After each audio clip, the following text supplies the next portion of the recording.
Soul Calibur 3 had awesome single player content. It actually gave you something to do besides just versus mode fighting. You see, developers got into this thing where they think online would somehow justify not having single player content, and they failed to realize that online is literally just versus mode with friends far away. You see, you can have so many versus mode matches of winning or losing before it just kind of feels redundant and you want to stop. You see, I used to be a very serious fighting gamer with all the frame data and this and that, and then I broke away from it all. Sadly, that mindset has stayed with me, but I'm trying to go back to casual gaming again because fighting games became boring to me. It felt like work. I mean, not to mention fighting games were just not having much modes to begin with anyway, but, it just, I couldn't really take the fight seriously at times because here's these guys who were, training hours and hours, and I'm like, geez, dude. Have you? Hey, by the way, have you tried a adventure mode in Melee? Wait, well, you haven't? What? Yeah, I actually met someone who had never tried some of the modes in Melee and only ever played like the versus mode. And I mean, there's nothing wrong with that, but I mean, like, Sakurai kind of put his life into that game. I'd at least want to see some of the other things he did. I mean, it's your choice to do what you want to do with the game, but that's the beauty of video games. Game developers could do all these awesome things and put all this awesome content, hidden content, and it kind of feels, I don't know, it feels sad if it were to go unappreciated, right? But see, this is the point I'm trying to make. I mean, you could share that content with your friends in person, and technically it should be possible to share that stuff online in some scenarios. And for Soul Calibur, they certainly could have done it. You see, playing with friends was a lot of fun with these single player modes.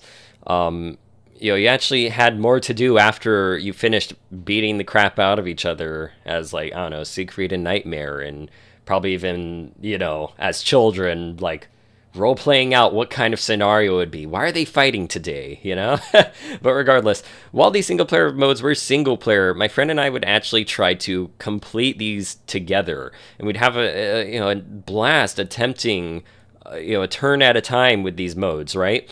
There was a hot potato mode, a mode where your launchers would send the characters flying off the walls, for damage, or a big boss fight against the statue of Eurydice. Those different pathways to take in the Tale of Souls mode, and my friend knew like which ones actually got me to the secret pathways. I was like, what? I couldn't believe it, and because there was these little secret battles you could do, and they were challenging. And then if you completed them, it would actually take you down a different path, and eventually, like the the maze labyrinth kind of stages, and you could fight.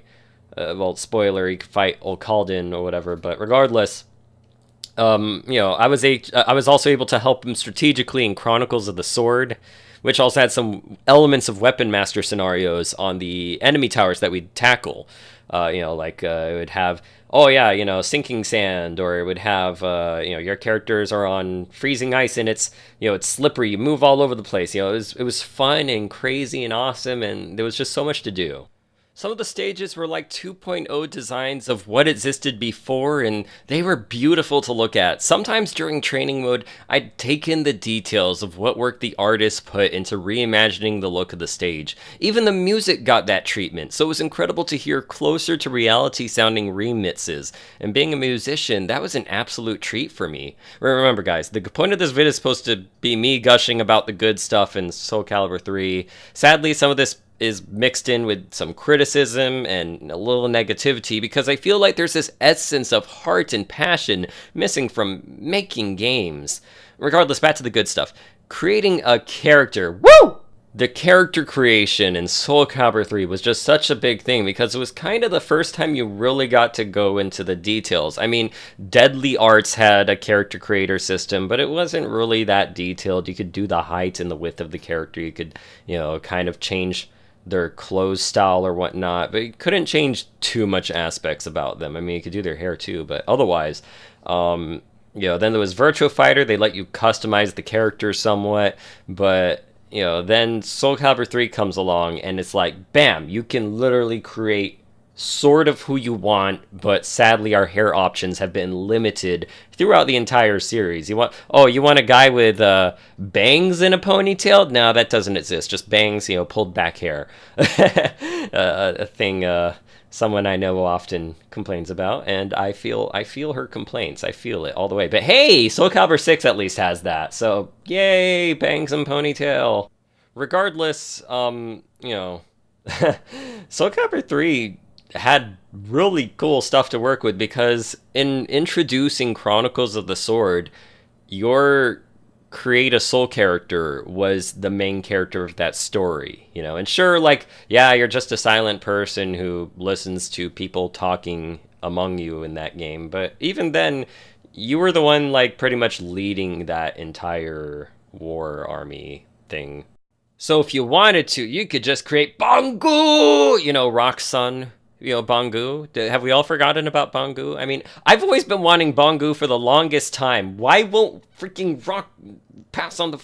Well, okay, he did pass on his axe, or his weapon, but they've never brought Bangu in, so I had to create him, and I had to be like, yeah, Bangu's leading this army, because he's awesome.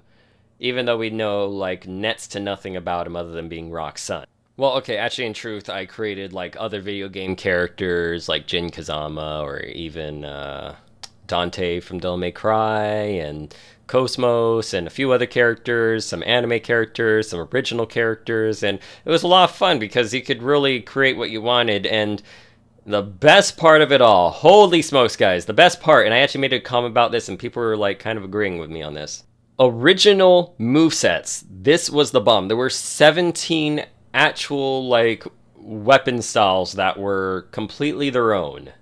And out of all these styles, I mean, okay, unfortunately, they were locked into classes that you would choose beforehand, but as long as you knew what they were, you could essentially have your own character with their own personality. Or you could just be the Swordmaster, then you'd have access to all the original movesets, which is pretty cool. And it was possible to unlock the character movesets, which became a norm in the game, and I was sad about that, because I was like, whoa, wait, but, I don't want to be some dude who fights exactly like Kalik. I mean, I'm not his student, I didn't learn no Ling Sheng Su. I want to be wielding wave swords and foot blades known as the Grieve Edge. You could make Horong's distant ancestor and literally play something like Horong in a way, along with some other kicking techniques, and they'd be using weapon, they wouldn't be using their hands to wield the weapon. It would be all with their legs. It's really awesome. And then you even had a knife and a bomb weapon within the thief style, which would let you do a shoryuken with a bomb, which is hilarious because that actually is a logical way to do a flaming shoryuken, I guess. Regardless, there was a lot of really cool stuff with this, a lot of originality, and it made your character feel like their own. It actually gave them personality. It's not like they were Ivy wielding a whip. I mean, okay, yeah, sure, if you created some dude who was all oh, and, give him a sword whip and he's doing, fighting the way he does, I mean, that's freaking awesome too, but they're fighting like Ivy, and it's well, what if I want to use the chain sickle weapon? And, so that way they're still using a whip-like weapon, but it's not Ivy. I mean, they put this work in before, only to never do it again, sadly. There was even a sword and shield style that played differently from the Sophidia and Cassandra styles, and you could even shoot lightning bolts with it, and you could raise your sword in the air, and then lightning would strike down. It'd be like, I have the power, and you would actually get a freaking buff to certain attacks. They would get enhanced. It was really cool and creative, and it just felt like, hey, I could kind of create this one character, and it feels awesome, and they're their own character. Not using another person's fighting style who already exists in the game. You could even have a ninja style that lets you, teleport around and, do all that ninja nonsense like blowing fire. You could have double nunchucks. I mean, of course, that style was somewhat based on Li Tong, but you could have double nunchucks. There was even a steel fan weapon and tambourines. that in a way played like, somewhat a mixture of Eddie Gordo's fighting style, but also a mixture of Voldo, and but it would still have like all these really different moves, and it was just interesting to play around with, honestly. In fact, you could take the most serious look, you could create the most serious looking character, probably some like older man who looks like he would be leading an army to their death and all that stuff. And then just give him the tambourines and all of a sudden like, whoa, what happened to him? And you see, all this makes Soul Calibur 3 really beautiful, really fun. Even the little extra weapons you could use that have their own special effects, and all that freaking package, all of it together just made something very beautiful, honestly. And it's sad that we just don't get to see that anymore nowadays. There's probably even some things I'm missing, like the art in Soul Calibur 3. I actually looked through that one day, and I was just astounded by, like, wow, some of these are just really incredible. I can't believe I never came here to look at any of this. There's just a lot of features in Soul Calibur 3. Oh, there's even a tutorial that teaches you all this in-depth fighting game mechanic. I mean, it really goes into the big details, teaching you buffering and this and that, things that the casual fighting gamer would not know. And I didn't even know that mode was there. Like, I saw it, but I didn't really think it would have that much information. So, honestly, Soul Calibur 3 is just a super god darn beautiful game. Like, holy smokes, What has happened?